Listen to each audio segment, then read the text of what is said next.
Assalamualaikum warahmatullahi wabarakatuh. Pada kesempatan kali ini kita akan membahas materi kimia kelas 12 SMA IPA, yaitu tentang sel elektrolisis. Nah, jadi pada sel elektrolisis ini ada 3 bentuk sel yang akan kita bahas. Sel elektrolisis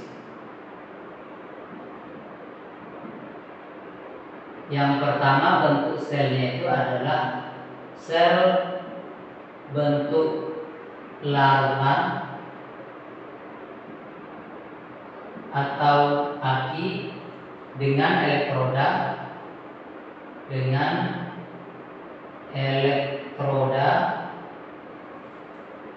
inert. Kemudian yang kedua, sel bentuk lelehan atau leburan atau cairan atau liquid.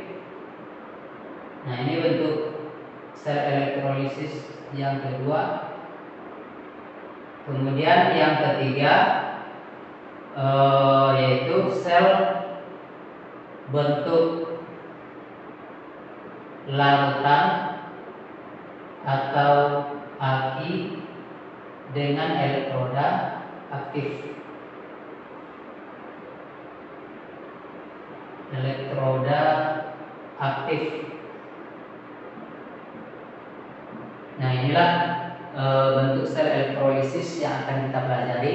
Yang pertama, sel bentuk larutan atau aki dengan elektroda inert. Yang kedua, sel bentuk lelehan atau leburan atau cairan atau liquid. Kemudian yang ketiga, sel bentuk larutan atau aki dengan elektroda aktif. Nah, kita bahas dulu bagian yang pertama, yaitu sel bentuk larutan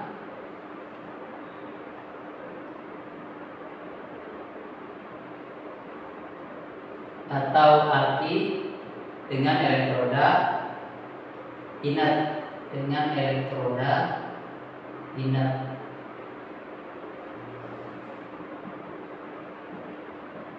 Nah, di sini ada istilah elektroda inert. Apa itu elektroda inert? Elektroda inert itu adalah elektroda yang tidak aktif. Nah, elektroda yang tidak aktif, atau dengan kata lain, elektrodanya itu tidak bereaksi baik di katoda maupun di anoda. Elektrodanya tidak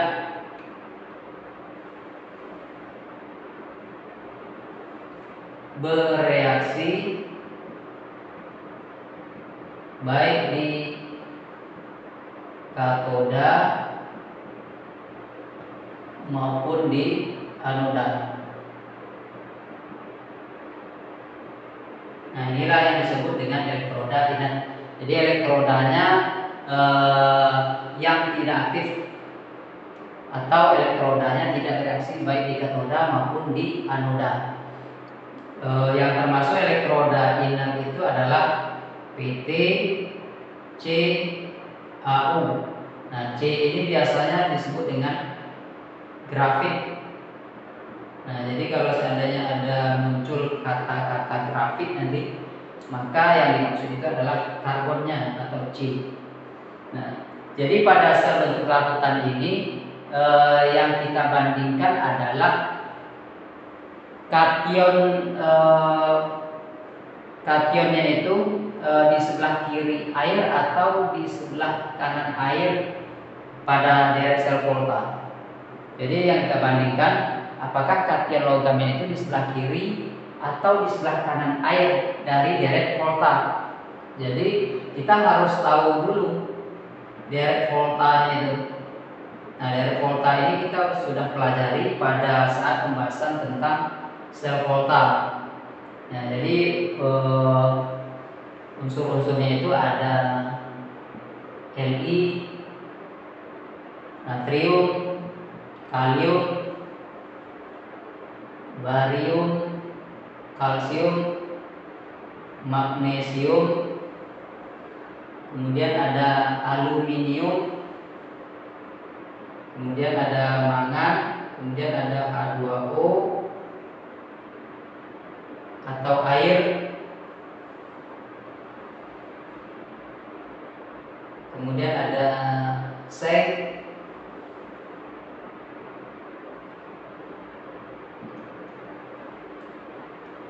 krom, kemudian ada besi, Cd,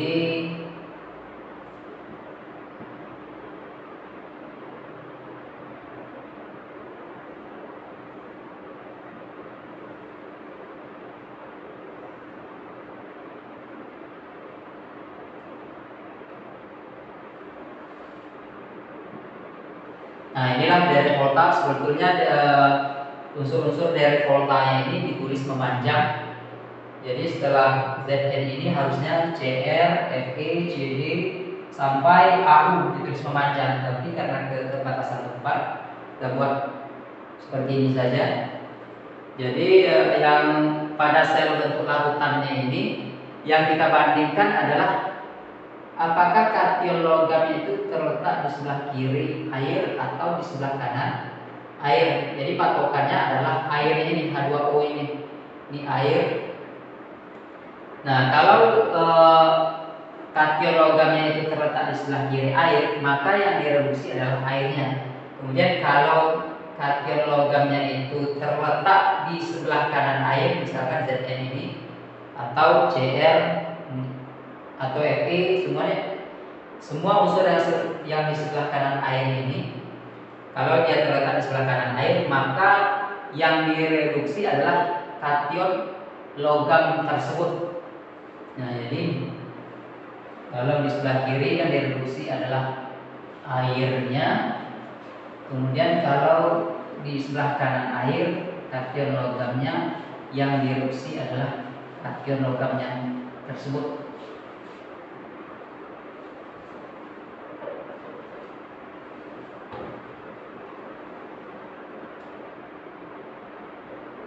Di sebelah kiri air atau H2O. Nah, ketentuan di katode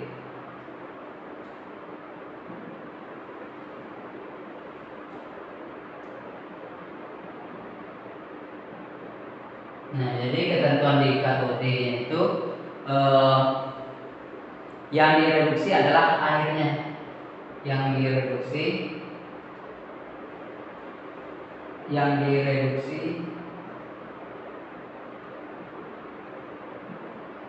airnya atau H2O itu. Jadi reaksi di katodanya itu di katoda H2O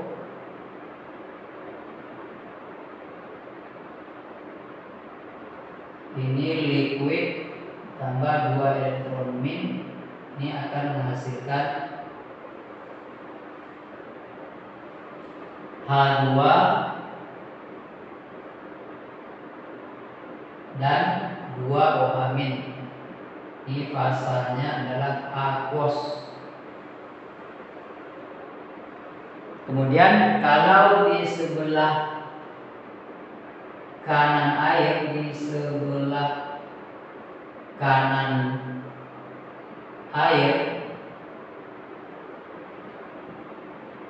ketentuan di katode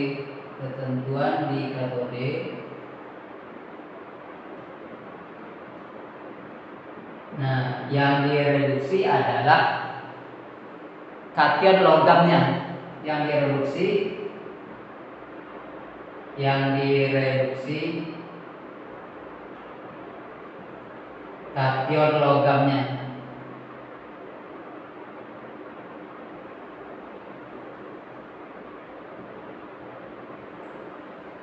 Nah, contohnya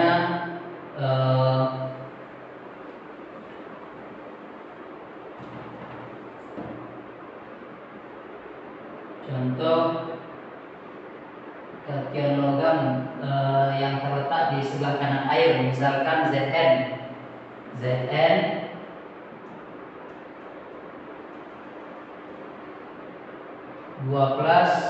tambah 2 elektron min menghasilkan Zn. Nah, di sini fasanya adalah aquos, kemudian di sini fasanya adalah solid. Contoh yang lain misalkan Cr.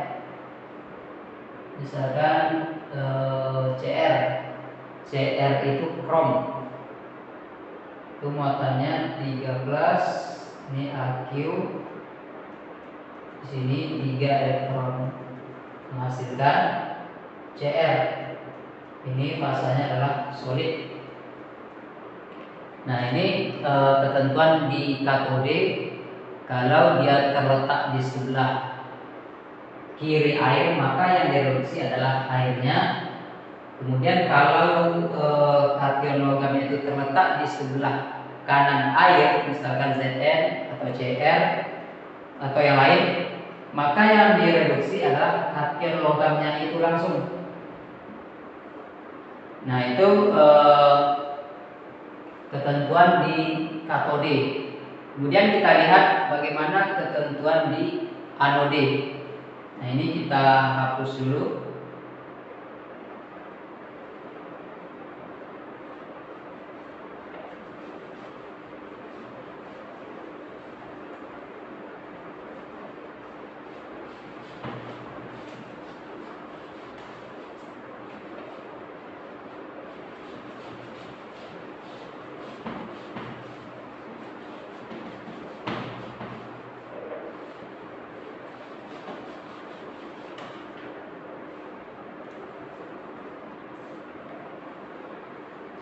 Kemudian ketentuan di anode.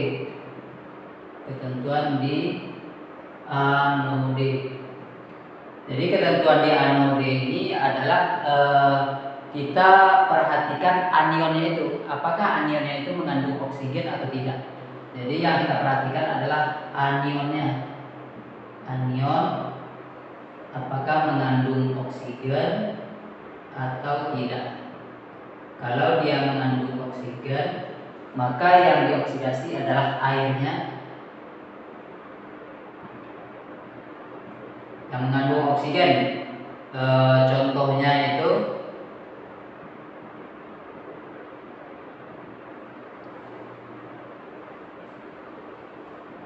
NO2-, misalkan NO3-, SO32-, SO42-,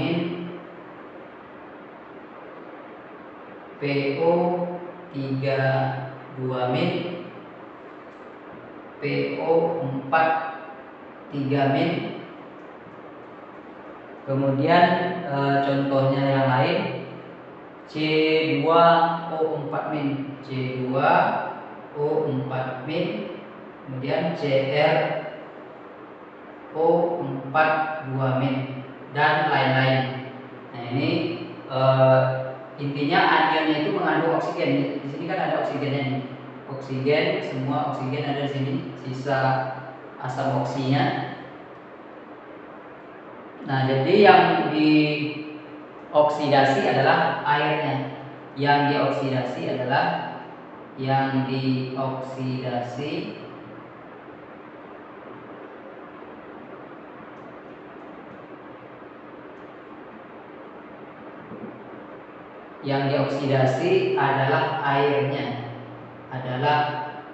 airnya atau H2O. Nah, itu reaksinya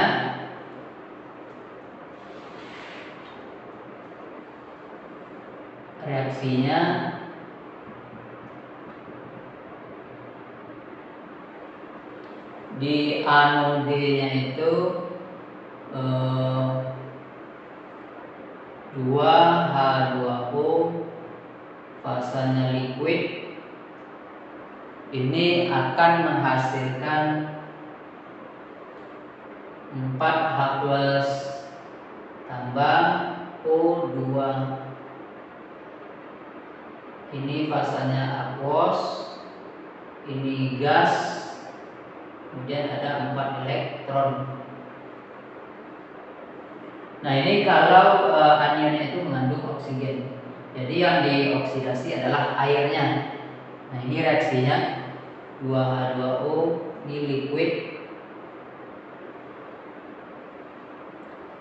menghasilkan 2H2O menghasilkan 4H+, O2 dan 4 elektron. Kemudian kalau anionnya itu tidak mengandung oksigen, tidak mengandung oksigen.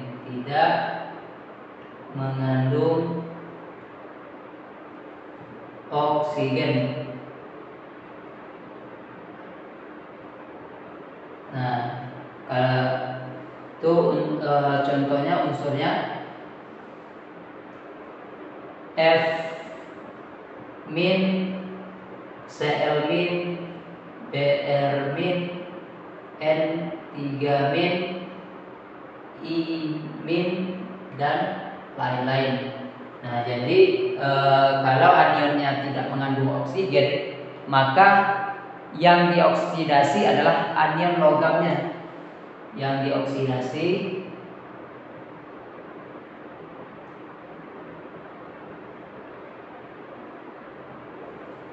anion logamnya.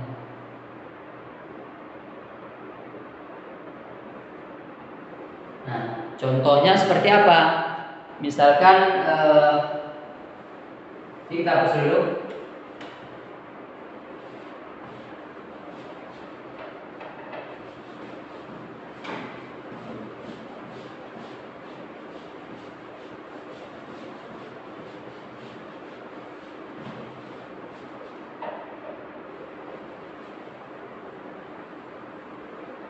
Nah, contoh untuk anion yang tidak mengandung oksigen seperti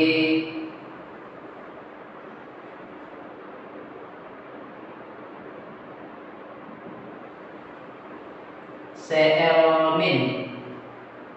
Misalkan Cl- di sini fasanya adalah aquos, ini menghasilkan Cl2. Kenapa Cl2? Karena Cl ini termasuk diatomik. Jadi kita harus tahu dulu mana-mana unsur yang termasuk monoatomik, diatomik, atau poliatomik. Jadi ada unsur yang masuk monoatomik, kemudian ada diatomik, kemudian ada poliatomik.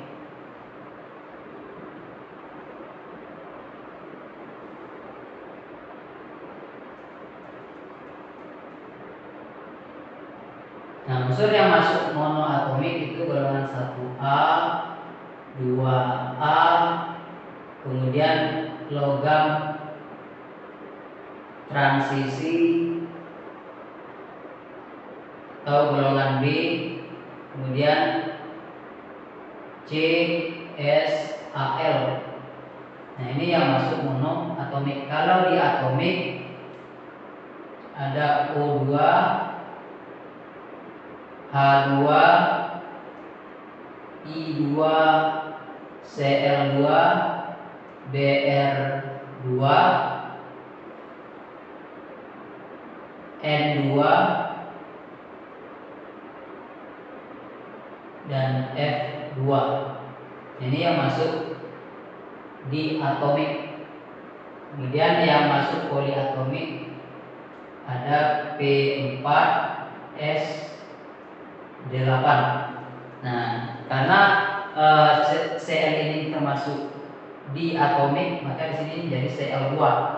Nah, agar sama jumlah atomnya, maka ini dikali 2 di sini. Kemudian di sini muatannya di sini kan 2 nih. muatannya di sini min 2. Ya kan? Min 1 kali 2 min 2. Agar sama jumlah muatannya, maka di sebelah kanan ini kita tambahkan 2 elektron. Kemudian contoh yang lain misalkan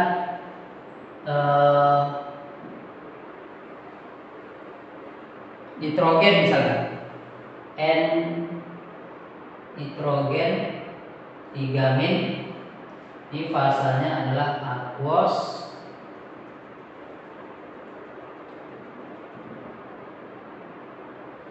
Nah, nitrogen ini masuk ke dalam diatomik, maka dia N2. N2. Agar sama jumlah atomnya, maka di sini dikali 2. Kemudian sekarang kita samakan jumlah muatannya. Di kiri ada min 6 muatannya, min 3 kali 2 min 6. Kemudian di sebelah kanan kita harus tambahkan 6 elektron agar muatannya yang di kiri dengan yang kanan sama. Nah, inilah ketentuan di anode. Jadi kita perhatikan anionnya itu, anionnya mengandung oksigen atau tidak. Kalau anionnya mengandung oksigen seperti contohnya ini, ada unsur oksigen di dalam anionnya, maka yang dioksidasi adalah airnya. Nah, ini reaksinya. Kemudian kalau anionnya itu tidak mengandung oksigen seperti ini, unsur-unsur ini, maka yang dioksidasi adalah anion logamnya. Ini contohnya seperti ini.